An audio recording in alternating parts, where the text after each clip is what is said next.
Between Blacks and Whites, a short story of love, sacrifice and redemption during slavery. If you are one of those people who like this type of story of true love, redemption, sacrifice, personal improvement and the fight for the right to freedom. This dramatic story of Robert and Kalisha, an African-American couple who knew what they wanted in life, who despite the difficulties and challenges during one of the worst episodes in American history, such as slavery, they through persistence, achieved their dreams. This story could be for you. Trust me when I tell you, life in Canada was not easy for them. Maybe that is why I am sharing this type of story as a way to inspire others who in this moment going through the same situations. Keep in mind that everything is possible in life if you put your heart, your mind and your effort into achieving your goal. It does not matter what type of difficulties you are going through right now. At first, for Robert and Kalisha, compared to the life of slaves on southern plantations, where slaves suffered daily abuse, humiliation, torture, castration, and in the most extreme cases, even hanging, it was a more peaceful way of life, living in the cold and freezing lands further north in the American territory.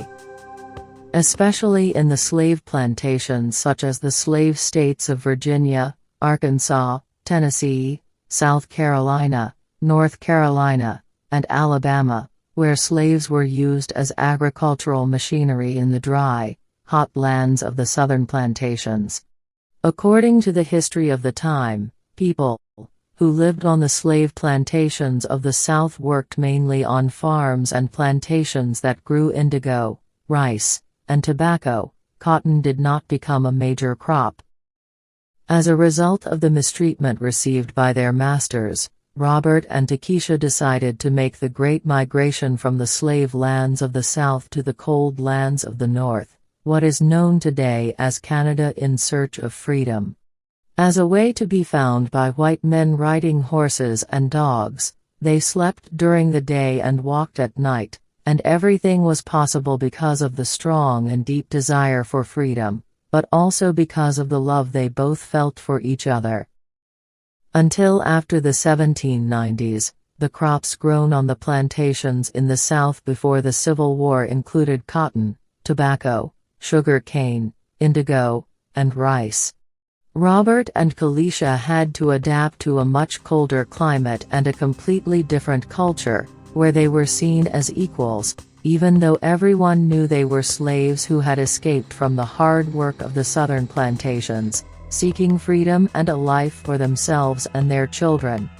However, over time, after so much walking, they found a place in a community of former slaves and abolitionists who offered them support and friendship, where they could start a new life, where the love they both felt for each other could be shown publicly, and they could have and raise their children without fear of them being sold by their masters. Robert, with his skill at working the land, soon found a job on a farm, which allowed him to support his family and children.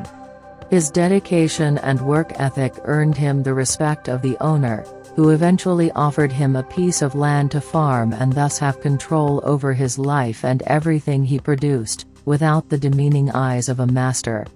Over time, Robert was able to buy that land and establish his own farm, a dream he had never imagined possible during his years of slavery in the southern lands, and even more so when you are a black slave man.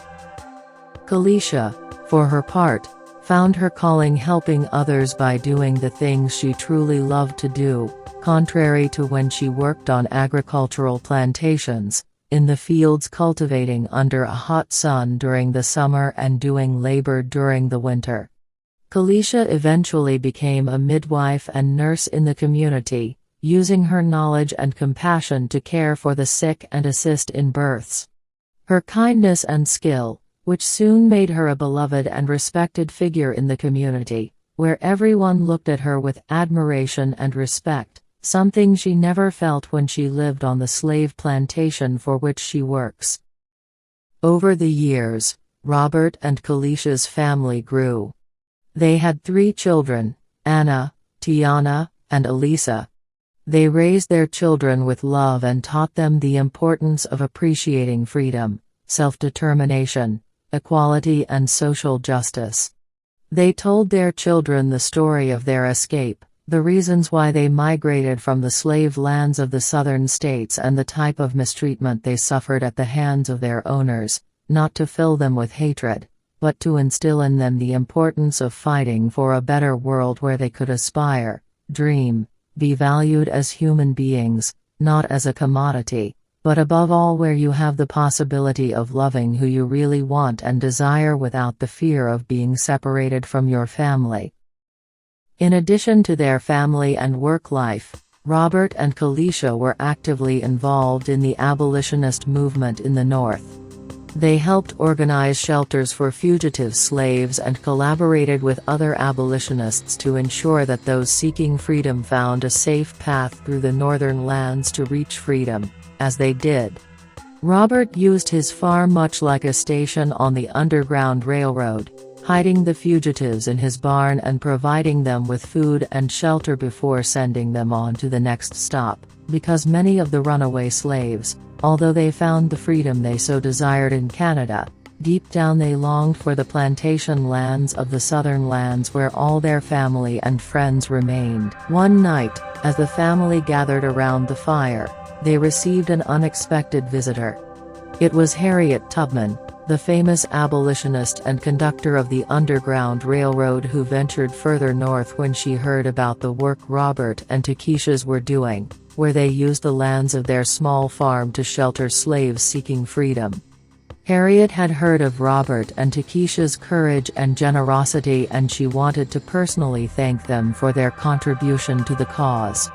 Harriet's visit was an immense honor for the family and a source of renewed inspiration that helped them continue to help fugitive slaves escaping from the southern states seeking freedom. That immense love that Robert and Takesha felt for each other was used as a source of inspiration for them to help fugitive slaves who needed their help. The years passed and the American Civil War brought with it the abolition of slavery. News of emancipation reached the small Canadian community, and Robert and Kalisha cried with joy knowing that so many of their brothers and sisters were finally free. However, they knew that the fight for equality and civil rights had only just begun in an American society in which, to those who looked at people of color, were less than human. Today, most historians agree that slavery and the plight of African Americans were at the heart of the crisis that plunged the United States into civil war between 1861 and 1865, but others are not so sure. That is not to say that the average Confederate soldier fought to preserve slavery or that the North went to war to end it. Soldiers fight for many reasons, particularly to stay alive and support their fellow soldiers, and the North's goal at first was the preservation of the Union, not the emancipation of slaves, especially when the Southern slave states were against the freedom of slaves. Despite all that, after the war, Robert and Kalisha decided to return to the American South, not to live, but to help in the Reconstruction and the fight for the rights of the newly freed slaves. They settled in a small southern town, where they founded a school for black children and a community center that offered education and resources to needy families. Rest assured, their work in the South was arduous and often dangerous, as the white population did not accept the emancipation of slaves, many of whom wanted blacks to have the same rights as the white population. Both Robert and Takesha faced threats and violence from those who did not want to see blacks free and educated, but Robert and Kalisha, strengthened by their love and conviction, never backed down. Their children, inspired by their parents' example, also became involved in the fight for civil rights. Anna became a teacher and advocate for education for all. Joshua studied law and became a lawyer fighting against discrimination. Elisa devoted herself to medicine, following in her mother's footsteps, and opened a free clinic for the needy. We all know that the Constitution left many questions about slavery unanswered, particularly the question of the status of slavery in any new territory acquired by the United States. The fact that the Constitution did not address slavery directly and comprehensively guaranteed future conflicts over an issue that negatively affected people of color, but also the black family. But despite the difficulties and challenges associated with telling love stories in the context of slavery, it is crucial to continue exploring and sharing them. These stories can reveal deeply human aspects of the experience of slavery and provide valuable lessons about the power of love, hope, and resilience in a society where they were not welcome, a society where they were oppressed and treated like animals. The story of Robert and Kalisha was passed down from generation to generation, becoming a source of inspiration and pride for their descendants.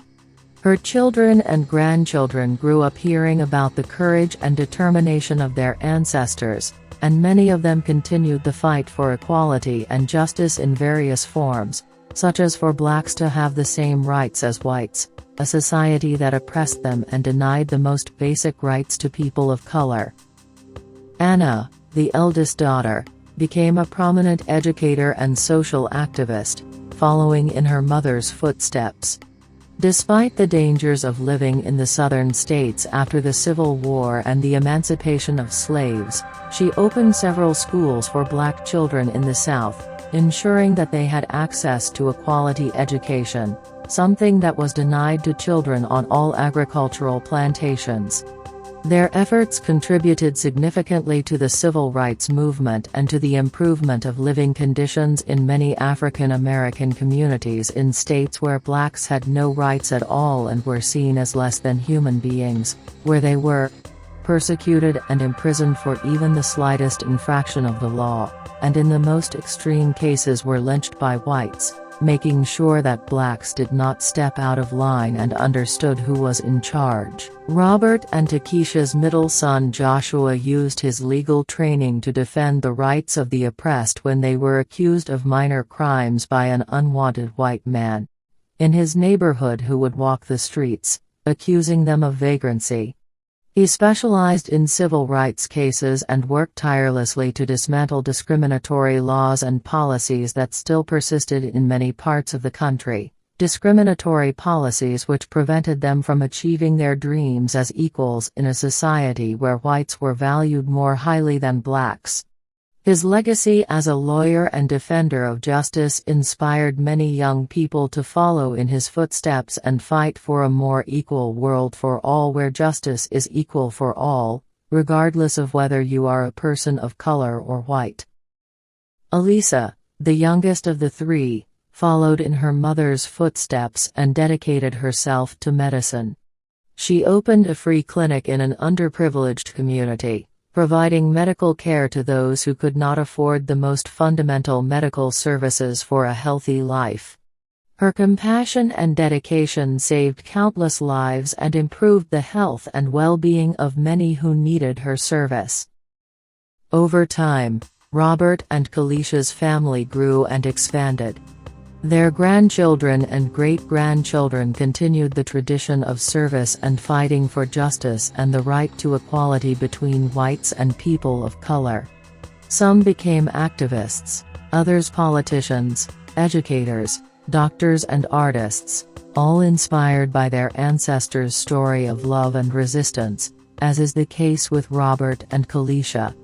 At family gatherings, the story was always told of how Robert and Kalisha were a kind of person who, despite adversity and danger, found the love and strength to fight for their freedom and a better life in the land of the South. This story not only reminded them of the value of their roots, but also gave them hope and motivation to face the challenges of the present and the future. The story of Robert and Kalisha is just one of the many stories of love and resistance that occurred during slavery.